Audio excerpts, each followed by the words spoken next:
Continuamos a través de la 90.1 FM. Estamos conectados ya al otro lado de la línea con el economista Walter Spurrier, reconocido analista económico que nos acompaña aquí en la hora clave. Gracias por este espacio, por su tiempo y desde luego el análisis que nos brindará sobre temas de interés. Muy buenas tardes. Muy buenas tardes, muchas gracias por invitarme.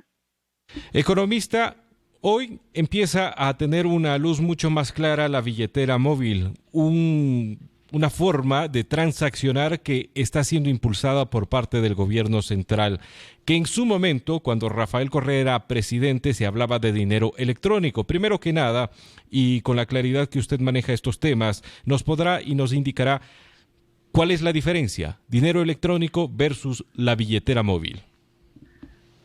La diferencia es que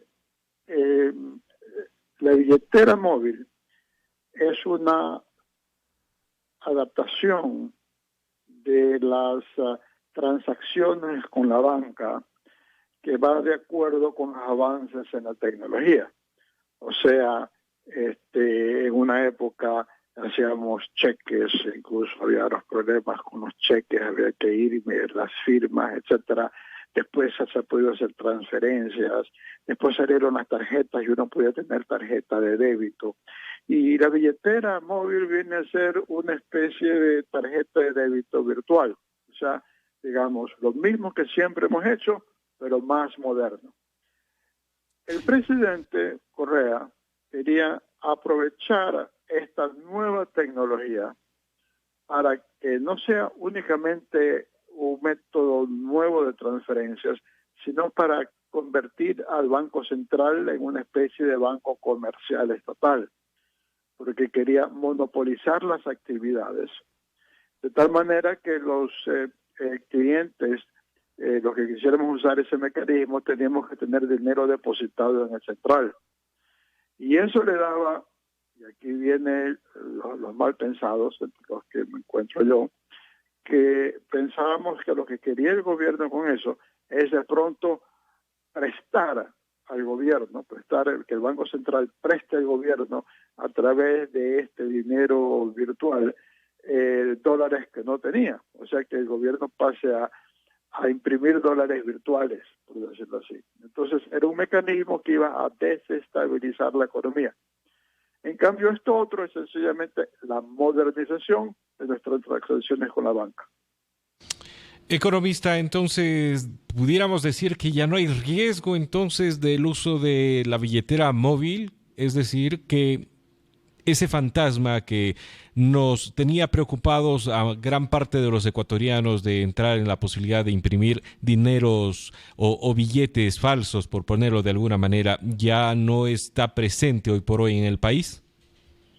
No, ya no está. Es sencillamente que para pagos pequeños, montos relativamente bajos, uno va a poder hacer estas transacciones móviles.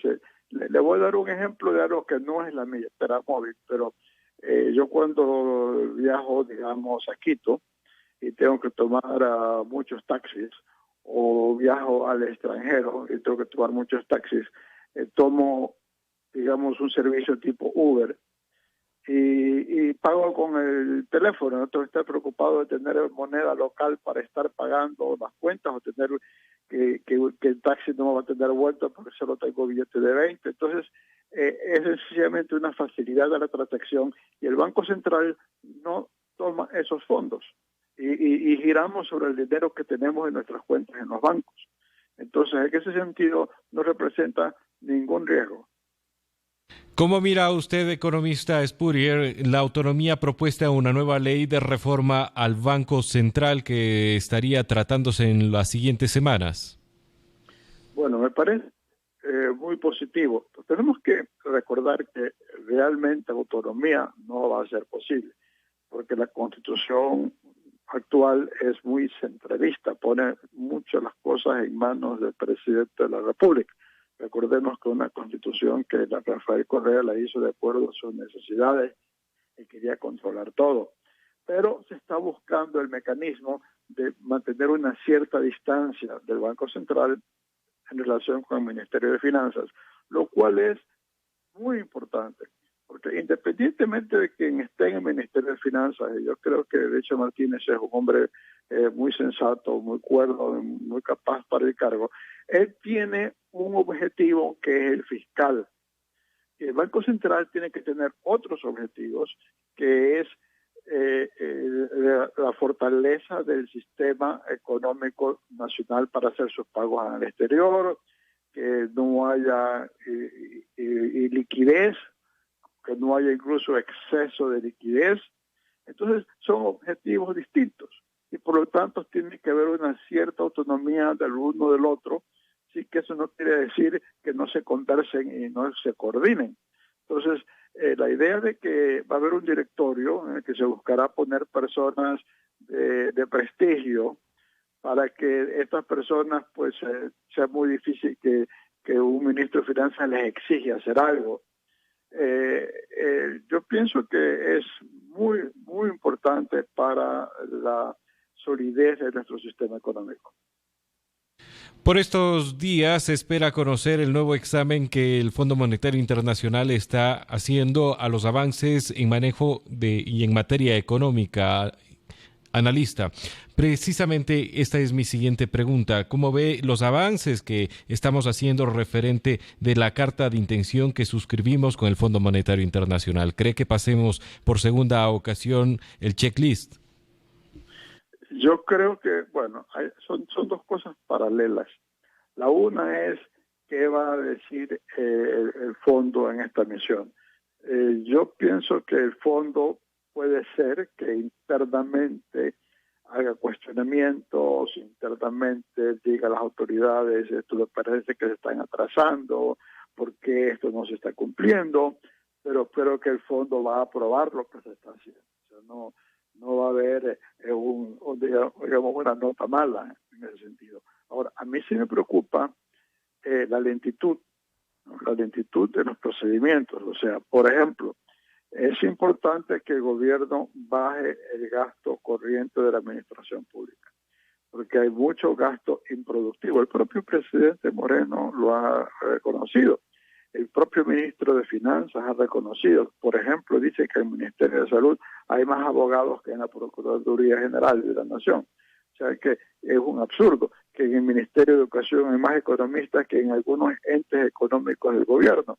Entonces, eso es evidente que son gente que en el gobierno anterior, si eran seguidores, activistas, si eran abogados, le decían, te doy un puesto de consultoría de abogados o de asesoría de abogados. Si es economista, te doy un puesto de asesoría de economista, pero sin que realmente estén aportando. Entonces, esa gente tiene que sacársela de la administración pública para que el gasto público sea más eficiente y se aporte, que la gente que reciba un sueldo de la administración pública sea la gente que nos está dando un servicio, sea un servicio de salud o de educación, o si no, servicios administrativos indispensables, como que nos están emitiendo los pasaportes, por ejemplo. Pero eso de allí no hay avance, no hay suficiente avance por ese lado. Luego unos proyectos de ley también se están atrasando los proyectos de ley y, por ejemplo, anunciar que va a haber determinados cambios que mejoran el entorno para la inversión. Eso hace que las empresas que van a invertir digan, mejor espero a ver los cambios para yo poderme acoger, porque cuando pase esa ley va a ser vigente para la nueva inversión, no va a ser vigente para la inversión antigua. Entonces, yo mejor me aguanto. Entonces, en ese sentido, me parece que están avanzando muy lentamente con las reformas legales. Y el problema es que ya vayan a decir el próximo año, no, es que vienen las elecciones y ya tenemos que posponer todas estas iniciativas porque se vienen elecciones. O sea, en ese sentido, me preocupa. Sí me parece que hay atrasos en el cumplimiento de los acuerdos con el fondo, pero no creo que el fondo lo va a poner en blanco y negro y haga alguna observación pública al atraso que lleva el gobierno. ¿Se puede achicar el gasto corriente, economista, sin que esto represente un impacto social? Es decir, esta gente que puede ser en la práctica improductiva para el Estado, de todas maneras recibe un sueldo que tarde o temprano llega a diferentes otras personas a través de consumos, a través de las diferentes actividades que se desempeñan, ¿no? Desde un arriendo hasta ir a comer en cualquier restaurante. ¿Cómo achicamos ese personal sin que esto represente en menos dinero dentro de una economía como la ecuatoriana? Bueno, sí representa menos dinero. O sea, si el gobierno cumple lo que ha estado diciendo, y es que a medida que se van venciendo esos contratos de las personas que no están haciendo algo útil para la ciudadanía, no les renueva el contrato, entonces eso significa que va a bajar el gasto del gobierno en esos rubros y va a haber menos dinero en la economía y vamos a tener que apretarnos el cinturón todos porque van a bajar los arriendos y van los restaurantes a tener que bajar los precios para poder tener, o sea, pero todo ese ajuste es necesario porque el Ecuador se ha vuelto un país muy caro. Yo acabo de tener por razones de trabajo que estar en Nueva York y a mí los restaurantes en Nueva York no me parecieron caros comparado con lo que pago en Guayaquil o lo que pago en Quito, ¿no? Eso es un absurdo porque es un país mucho más, en principio Nueva York es una ciudad que todo debería ser mucho más caro que lo que es acá, realmente no lo es. Es un ajuste que tenemos que hacer, no ver cómo evitar ese impacto. Recordemos que el Ecuador, uno de nuestros problemas en las exportaciones es que somos muy caros. Algunos problemas que tienen nuestros productores es que el producto extranjero viene más barato y si se prohíbe que entre el producto extranjero, si es un producto alimenticio, entra también de contrabando más barato. O sea, tenemos que bajar los costos internos. Es un ajuste. Es como cuando una familia ha estado tarjeteando y dice, no, yo en los próximos 3 meses voy a trabajar más fuerte, voy a gastar lo mínimo posible y voy a ir pagando el saldo en la tarjeta porque me matan esos intereses. Entonces, eso es lo que tenemos que hacer ahora. Por eso es que las previsiones es que la economía prácticamente no crezca. La CEPAL dice que va a crecer 0,2%. Parecido dice el Fondo Monetario, parecido dice el Banco Mundial. Esa recesión, ese efecto que usted señala, que va a haber menos arriendo, menos consumo en restaurantes, va a haber menos circulantes, es cierto, eso no se va a poder evitar. Ahora, lo que sí tiene el gobierno y con el Fondo Monetario es mejorar los fondos para las personas más vulnerables. Las personas más vulnerables son los que reciben un bono de desarrollo humano, un bono por tercera edad, bono por discapacidad, que son valores pequeños para que esas personas puedan subsistir. Eso no se va a recortar, eso más bien se está ampliando, pero a un profesional que está recibiendo un sueldo del Estado sin dar nada a cambio a la ciudadanía que le paga el sueldo, pues está bien que se retiren, a pesar que eso signifique que vaya a haber menos dinero en la calle. Finalmente, economista, y agradeciendo el análisis que nos ha brindado sobre varios temas que hemos puesto sobre la mesa aquí en la hora clave, ¿cree usted que parte de este ajuste que requiere aún el Ecuador represente en nuevos impuestos? Bueno, sí, el gobierno tiene que hacer dos cosas, tiene que bajar el gasto y tiene que incrementar los ingresos. Yo sería partidario de que haga un mayor esfuerzo en recortar los gastos. ¿Por qué? Porque el problema fiscal está dado porque el gobierno el gobierno anterior, en su década en el poder, incrementó los gastos corrientes del gobierno central de una manera muy, muy fuerte.